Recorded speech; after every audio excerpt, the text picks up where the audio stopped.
ಮಾನ್ಯ ಶಿಕ್ಷಣ ಸಚಿವರೇ, ನಾವೀಗ ಹರಿಹರ ತಾಲೂಕಿನ ನೀಲಕಂಠೇಶ್ವರ ಸ್ಕೂಲಲ್ಲಿದ್ದೀವಿ. ಅಂದರೆ ನಗರಸಭಾ ವ್ಯಾಪ್ತಿಗೆ ಸಂಬಂಧಪಟ್ಟಂಥ ನೀಲಕಂಠೇಶ್ವರ ಸ್ಕೂಲಲ್ಲಿ ಇದ್ದೀವಿ ನಾವು. ಈಗಾಗಲೇ ರಾಜ್ಯಾದ್ಯಂತ ಡೆಂಗು ಪ್ರಕರಣಗಳು ಹೆಚ್ಚಾಗ್ತಿದ್ದಾವೆ. ಡೆಂಗು ಪ್ರಕರಣದಿಂದ ಸಾವಿನ ಸಂಖ್ಯೆಯೂ ದಿನ ದಿನ ಏರ್ತಾ ಇದೆ. ಈಗ ಡೆಂಗು ಪ್ರಕರಣಗಳ ಸಂಖ್ಯೆ ಹೆಚ್ಚಾಗ್ಲಿಕ್ಕೆ ಕಾರಣ ಸ್ವಚ್ಛತೆ ಇಲ್ಲದೆ ಇರೋದು. ಅಂದರೆ ನೀವು ಜನಸಾಮಾನ್ಯರಿಗೆ ಏನು ಹೇಳ್ತಾ ಇದ್ದೀರಾ ಅಂದರೆ, ನಿಮ್ಮ ಮನೆಯ ಪರಿಸರದ ಸುತ್ತ ಸ್ವಚ್ಛತೆಯನ್ನು ಕಾಪಾಡಿಕೊಡ್ರಿ ಅಂತ. ಸರಿ, ನಮ್ಮ ಮನೆಯ ಸುತ್ತಲಿರ್ತಕ್ಕಂಥ ಪರಿಸರವನ್ನು ಸ್ವಚ್ಛವಾಗಿ ಇಟ್ಕೊತೀವಿ. ಆದರೆ ನಗರಸಭಾ ವ್ಯಾಪ್ತಿಗೆ ಸಂಬಂಧಪಟ್ಟಂಥ ವಾರ್ಡ್ಗಳ ಸ್ವಚ್ಛತೆಯನ್ನು ಯಾರು ಕಾಪಾಡಬೇಕು? ಈ ಪ್ರಶ್ನೆ ಸಾರ್ವಜನಿಕರಲ್ಲಿ ಕಾಡ್ತಾ ಇದೆ. ಈಗಾಗಲೇ ಶಾಲೆಗೆ ಬರ್ತಕ್ಕಂಥ ಮಕ್ಕಳಿಗೆ ಈ ರೀತಿ ನೀರು ನಿಲ್ಲೋದ್ರಿಂದ ಇಲ್ಲಿ ಸೊಳ್ಳೆಗಳ ಉತ್ಪತ್ತಿ ಹೆಚ್ಚಾಗತ್ತೆ. ಇಲ್ಲಿ ಮಕ್ಕಳು ವಿದ್ಯಾಭ್ಯಾಸ ಪಡೀಲಿಕ್ಕೆ ಬರ್ತಾರೆ. ಈ ವಿದ್ಯಾಭ್ಯಾಸ ಪಡೀಲಿಕ್ಕೆ ಬರ್ತಕ್ಕಂಥ ಮಕ್ಕಳಿಗೆ ಏನಾದರೂ ಡೆಂಗು ಕಾಣಿಸ್ಕೊಂಡ್ರೆ ಇದಕ್ಕೆ ಜವಾಬ್ದಾರಿ ಯಾರು? ಯಾಕೆಂದರೆ ಇನ್ನೂ ನಾವು ಸ್ವತಂತ್ರ ಬಂದು 77 ವಸಂತಗಳನ್ನು ಕಳೆದರೂ ಸುತ್ತ ಇನ್ನು ಜನಸಾಮಾನ್ಯರಿಗೆ ಬೇಕಾದಂಥ ಮೂಲಭೂತ ಸೌಲಭ್ಯವನ್ನು ಕಲ್ಪಿಸಿಕೊಡುವಲ್ಲಿ ಆಳುವಂಥ ಸರ್ಕಾರಗಳು ವಿಫಲ ಆಗಿದ್ದಾವೆ. ಈಗ ಜನಸಾಮಾನ್ಯರಿಗೆ ಅಗತ್ಯ ಮೂಲಭೂತ ಸೌಲಭ್ಯಗಳನ್ನು ಕಲ್ಪಿಸ್ಕೊಡ್ಬೇಕು. ಅದರಲ್ಲಿ ಒಂದು ಶಾಲೆಗಳು.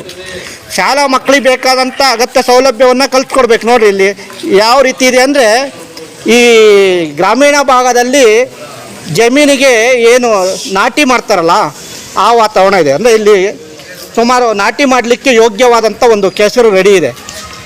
ಇಲ್ಲಿ ವಿದ್ಯಾಭ್ಯಾಸ ಮಾಡಲಿಕ್ಕೆ ಮಕ್ಕಳಿಗೆ ಯೋಗ್ಯವಾದಂಥ ಸ್ಥಳ ಅಲ್ಲ ಇದು. ಏನಿದ್ರು ಕೃಷಿ ಚಟುವಟಿಕೆಗಳನ್ನು ನಡೆಸ್ಕೊಂಡು ಹೋಗಲಿಕ್ಕೆ ಯೋಗ್ಯವಾದಂಥ ಸ್ಥಳ. ಸೊಳ್ಳೆಗಳ ಉತ್ಪತ್ತಿಗೆ ಬೇಕಾದಂಥ ಸ್ಥಳ ಅಂದರೆ ಈ ಸೊಳ್ಳೆ ಸಾಗಾಣಿಕೆ ಕೇಂದ್ರವನ್ನು ಬೇಕಾದ್ರೆ ಇಲ್ಲಿ ಮಾಡ್ಬೋದು ನೀವು, ಸಂಬಂಧಪಟ್ಟ ಅಧಿಕಾರಿಗಳು. ಏಕೆಂದರೆ ನೀವು ಎಲ್ಲಿವರೆಗೆ ನಿಮ್ಮ ಜವಾಬ್ದಾರಿಯನ್ನು ಪ್ರಾಮಾಣಿಕವಾಗಿ ನಿಭಾಯಿಸಲು ಅಲ್ಲಿವರೆಗೆ ವ್ಯವಸ್ಥೆಯಲ್ಲಿ ಬದಲಾವಣೆ ಆಗಲಿಕ್ಕೆ ಸಾಧ್ಯ ಇಲ್ಲ. ಈಗಾಗಲೇ ನಾವು ನೈಜವಾಗಿ ತೋರಿಸ್ತಿದ್ದೀವಿ. ಇದು ನೀಲಕಂಠೇಶ್ವರ ಶಾಲೆಯ ಒಂದು ನೈಜ ದೃಶ್ಯಾವಳಿ. ಮಾನ್ಯ ಶಿಕ್ಷಣ ಸಚಿವರು ಇದ್ರ ಬಗ್ಗೆ ಗಮನ ಹರಿಸ್ಬೇಕಾಗತ್ತೆ. ಯಾಕೆಂದರೆ ಇಲ್ಲಿ ಮಕ್ಕಳು ಹೆಚ್ಚಾಗಿ ಬಡ ಹಾಗೂ ಮಧ್ಯಮ ವರ್ಗದ ಮಕ್ಕಳೇ ಶಿಕ್ಷಣ ಪಡಿತಕ್ಕಂಥದ್ದು. ಈಗ ದೊಡ್ಡ ಶ್ರೀಮಂತರ ಮಕ್ಕಳು ಖಾಸಗಿ ಶಾಲೆಯಲ್ಲಿ ಶಿಕ್ಷಣ ಪಡಿತಾರೆ. ಆದರೆ ಬಡ ಹಾಗೂ ಮಧ್ಯಮ ವರ್ಗದ ಮಕ್ಕಳು ಏನು ಮಾಡಬೇಕು? ಅವರ ಒಂದು ಕಷ್ಟನ ಕೇಳೋರು ಯಾರು?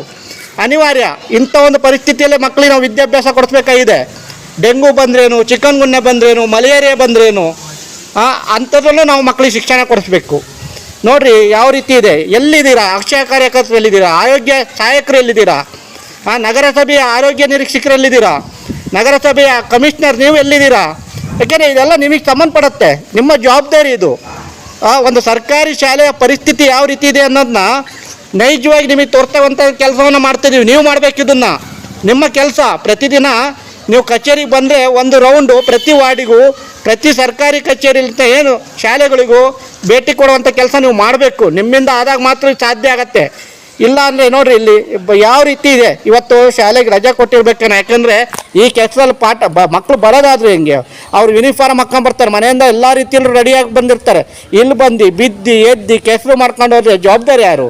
ಆ ಮಕ್ಕಳಿಗೆ ಏನಾದ್ರು ಅನಾಹುತ ಆದರೆ ಜವಾಬ್ದಾರಿ ಯಾರು? ಬಟ್ ಆ ಜವಾಬ್ದಾರಿಯನ್ನು ವಹಿಸ್ಕೊಳ್ಳೋರು ಯಾರು? ಈಗಾಗಲೇ ಡೆಂಗು ಪ್ರಕರಣಗಳ ಸಂಖ್ಯೆ ಜಾಸ್ತಿ ಆಗ್ತಾ ಇದೆ. ಟಿ ವಿ ಮಾಧ್ಯಮದಲ್ಲಿ ನೋಡ್ತಾ ಇದ್ದೀರಾ. ಅದಕ್ಕೆ ಕಾರಣ ಏನು? ಸ್ವಚ್ಛತೆ ಇಲ್ಲದೆ ಇರೋದು. ಹಾಗಾದರೆ ಇದು ಸ್ವಚ್ಛವಾಗಿದೆಯಾ? ಇಲ್ಲ. ಹಂಗಾರೆ ಈ ಒಂದು ಶಾಲಾ ಆವರಣದಲ್ಲಿ ಡೆಂಗು ಪ್ರಕರಣಗಳು ಬರಲ್ವಾ? ಸೊಳ್ಳೆಗಳು ಉತ್ಪತ್ತಿ ಆಗಲ್ವಾ? ನೋಡಿ, ಅಡುಗೆಗೆ ಏನು ಪಾತ್ರೆ ತೊಳಿಲಿಕ್ಕೆ ಅಡುಗೆಗೆ ಅಂತೇಳಿ ಬಳಸ್ತಕ್ಕಂಥ ನೀರಿನ ಪರಿಸ್ಥಿತಿ ಹೇಗಿದೆ ಅನ್ನೋದನ್ನ ನಿಮಗೆ ನೈಜವಾಗಿ ತೋರಿಸ್ತೀವಿ. ನೀರು ಯಾವ ರೀತಿಯ ಒಂದು ಕಲುಷಿತವಾದ ನೀರನ್ನು ಉಪಯೋಗಿಸ್ತಾ ಇದ್ದಾರೆ ಅಂದರೆ, ಈ ಒಂದು ಚರಂಡಿಯಲ್ಲಿ ಬರ್ತಕ್ಕಂಥ ನೀರು ಅಥವಾ ಈ ನಲ್ಲಿಯಿಂದನೇ ಬರ್ತಕ್ಕಂಥ ನೀರು ಒಂದು ಅರ್ಥ ಆಗ್ತಿಲ್ಲ. ಇದನ್ನು ಪಾತ್ರೆ ತೊಳಿಲಿಕ್ಕೆ ಮತ್ತೊಂದಕ್ಕೆ ಬರ್ತಾ ಇದ್ದಾರೆ. ಸಂದರ್ಭ ಬಂದರೆ ಈ ನೀರನ್ನೇ ಕುಡಿಲಿಕ್ಕೆ ಕೊಡ್ತಾ ಇದ್ದಾರೆ ಅನ್ನೋ ಒಂದು ಆರೋಪನೂ ಇಲ್ಲಿನ ಸಾರ್ವಜನಿಕರು ಮಾಡ್ತಾ ಇದ್ದಾರೆ. ನೋಡ್ರಿ, ನೈಜವಾಗಿ ತೋರಿಸ್ತಾ ಇದೀವಿ. ನೀರು ನಿಲ್ಲಿಲ್ದಂಗೆ ನೋಡ್ಕೊಳ್ರಿ ಅಂತ ಆಶಾ ಕಾರ್ಯಕರ್ತರು ನೀವು ಹೇಳ್ತೀರಾ, ಆರೋಗ್ಯ ಸಹಾಯಕರು ಹೇಳ್ತೀರಾ. ನೀರು ಎಲ್ಲಿ ನಿಲ್ಲತ್ತೋ ಅಲ್ಲೂ ಸೊಳ್ಳೆಗಳ ಉತ್ಪತ್ತಿ ಆಗುತ್ತೆ, ಡೆಂಗು ಪ್ರಕರಣಗಳು ಹೆಚ್ಚಾಗತ್ತೆ ಅಂತ ಹೇಳ್ತೀರಾ. ಇಲ್ಲಿ ನೋಡ್ರಿ, ಇಲ್ಲಿ ಪಕ್ಕದಲ್ಲೇ ಅಂಗನವಾಡಿ ಮಕ್ಕಳಿದ್ದಾವೆ. ಪುಟ್ಟ ಮಕ್ಕಳು, 3 ವರ್ಷದ ಮಕ್ಕಳಿದ್ದಾರೆ. ಅವರ ಆರೋಗ್ಯದ ಮೇಲೆ ಪರಿಣಾಮ ಬೀರಲ್ವಾ ಈ ರೀತಿ ಕೊಚ್ಚೆ ಇದ್ರೆ? ನೋಡ್ರಿ ಯಾವ ರೀತಿ ಇದೆ. ಸೊಳ್ಳೆಗಳ ಉತ್ಪತ್ತಿಗೆ ಹೇಳು ಮಾಡ್ತಂಥ ಜಾಗ ಆಗಿದೆ. ನಗರಸಭೆಯವರು ಬೇಕಾದ್ರೆ ವಿಶೇಷ ಅನುದಾನದಲ್ಲಿ ಸೊಳ್ಳೆ ಸಾಕಾಣಿಕೆ ಕೇಂದ್ರ ಮಾಡಲಿಕ್ಕೆ ಅನುಕೂಲ ಇದೆ ನೋಡಿ. ಇಲ್ಲಿ ನಿಮಗೆ ಜನರ ಆರೋಗ್ಯದ ಮೇಲೆ ಕಾಳಜಿ ಇಲ್ಲ, ಮಕ್ಕಳ ಒಂದು ಆರೋಗ್ಯದ ಮೇಲೆ ಕಾಳಜಿ ಇಲ್ಲ. ಮಕ್ಕಳಿಗೆ ಉತ್ತಮ ಶಿಕ್ಷಣ ಕೊಡಿಸ್ಬೇಕು, ಆ ನಿಟ್ಟಿನಲ್ಲಿ ಅವ್ರಿಗೆ ಬೇಕಾದಂಥ ಅಗತ್ಯ ಸೌಲಭ್ಯ ಕಲ್ಪಿಸ್ಕೊಡ್ಬೇಕು ಅನ್ನೋ ವಿಚಾರದಲ್ಲಿ ನಿಮಗೆ ಕಾಳಜಿ ಇಲ್ಲ. ನೋಡ್ರಿ ಯಾವ ರೀತಿ ಬರೀ ಒಂದೇ ಒಂದು ಮಳೆಗೆ ಆಗಿರೋ ಪರಿಸ್ಥಿತಿ ಇದು. ನಿನ್ನೆ ಸುರಿದಂಥ ಒಂದು ಮಳೆಗೆ ಇನ್ನು ನಿರಂತರ, ಇದು ಮಳೆಗಾಲ, ಇನ್ನು ನಿರಂತರವಾಗಿ ಮಳೆ ಬಂದರೆ ಯಾವ ರೀತಿ ಆಗ್ಬೋದು ಇದು? ಮಾನ್ಯ ನಗರಸಭೆಯ ಆಯುಕ್ತರೇ, ಕೂಡಲೇ ಈ ಕಡೆ ಗಮನ ಕೊಡ್ರಿ. ಮಾನ್ಯ ಶಿಕ್ಷಣ ಸಚಿವರೇ, ಈ ವಿಚಾರವನ್ನು ಗಂಭೀರವಾಗಿ ತಗೊಳ್ರಿ. ಏಕೆಂದರೆ ಇದು ಸರ್ಕಾರಿ ಶಾಲೆ ಬಗ್ಗೆ ನಿಮಗೆ ನಿರ್ಲಕ್ಷ್ಯ ಬೇಡ, ಇಲ್ಲಿನ ಮಕ್ಕಳ ಆರೋಗ್ಯದ ಬಗ್ಗೆ ನಿರ್ಲಕ್ಷ್ಯ ಬೇಡ. ಏಕೆಂದರೆ ಈಗಾಗಲೇ ಡೆಂಗು ಪ್ರಕರಣಗಳು ಸಂಖ್ಯೆ ಜಾಸ್ತಿ ಆಗ್ತಿದೆ. ಕೂಡಲೇ ಈ ಶಾಲೆ ಬೇಕಾದಂಥ ಅಗತ್ಯ ಮೂಲಭೂತ ಸೌಲಭ್ಯವನ್ನು ಕಲ್ಪಿಸ್ಕೊಡ್ರಿ, ಮಕ್ಕಳಿಗೆ ಪಾಠ ಪ್ರವಚನಕ್ಕೆ ಅನುಕೂಲವಾದ ಒಂದು ವಾತಾವರಣವನ್ನು ಕಲ್ಪಿಸ್ಕೊಡ್ರಿ ಅನ್ನೋದು ನಮ್ಮ ಮಂದಾರ ನ್ಯೂಸ್ ಸುದ್ದಿವಾಹಿನಿಯ ಆಶಯ ಆಗಿದೆ. ವಾತಾವರಣ ಹೆಂಗಿದೆ ಅಂದರೆ, ಸಣ್ಣ ಮಕ್ಕಳು, ಓದೋ ಮಕ್ಕಳು ಒಳಗಿಂದ ಬರಬೇಕಂದ್ರೆ ಕೆಸರಿನಲ್ಲಿಂದ ಬರ್ತಾರೆ. ಕೆಸರಿನಲ್ಲಿ ಬಂದು ಆ ಮಕ್ಕಳು ಹಂಗೆ ಒಳಗೆ ಹೋಗಿ ಕುಂದಿರ್ತಾರೆ. ಇಲ್ಲಿ ಮತ್ತು 5 ಸರಿ ಬಿ ಒ ಆಫೀಸಿಗೆ ಲೆಟ್ರ್ ಕೊಟ್ಟಿದ್ವಿ ಮತ್ತು ಮುನ್ಸಿಪಾಲ್ಟಿಗೆ ಲೆಟ್ರ್ ಕೊಟ್ಟಿವಿ.